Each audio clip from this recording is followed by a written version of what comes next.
మనందరం చాలా రకాల బిజినెస్ల గురించి వినుంటాం చూసుంటాం కానీ ఇప్పుడు నేను చెప్పబోయేది వింటే ఇలా కూడా బిజినెస్ చేస్తారా అనుకుంటారు. ఎస్, ఇది చూడండి ఏమనిపిస్తుంది, ఇక్కడ కనిపిస్తున్న వాళ్ళు చైనా వాళ్ళు కదా. ఇలాంటి చెత్త పని చేయడంలో, చెత్త తిండి తినడంలో, చెత్త రోగాలను తేవడంలో చైనా వాళ్ళు ముందుంటారనే కదా. చైనాలో బాతులను మాంసం మరియు గుడ్ల కోసం మాత్రమే కాదు, ఇలా వాటి ఈకలను పీకి ఖరీదైన పరుపులను తయారు చేయడానికి కూడా పెంచుతారు. 3 నెలలకు ఒకసారి వాటి ఈకలను పీకి ఇలా ఖరీదైన పరుపులు తయారు చేసి మంచి ధరకు అమ్ముకుంటున్నారు. తరువాత ఆ మెత్తటి ఈకలన్నింటినీ ఒక చోట చేర్చి ఒక మిషన్ సహాయంతో నీట్ గా క్లీన్ చేస్తారు. ఇంకేముంది, వాటితో ఇంట్లో ఉపయోగించుకునే ఖరీదైన దిండ్లు పరుపులు తయారు చేసి మార్కెట్ కు తీసుకెళ్లి మంచి ధరకి అమ్ముకుంటారు. అలా తయారు చేసిన పరుపు ధర 40,000 నుంచి 1,00,000 వరకు ఉంటుంది.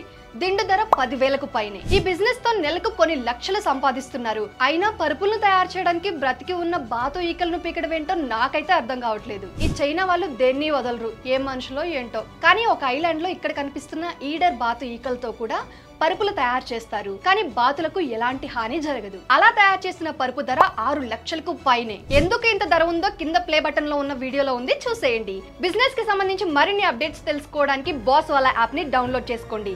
లింక్ బయోలో ఉంటుంది. Boss wala, be the boss.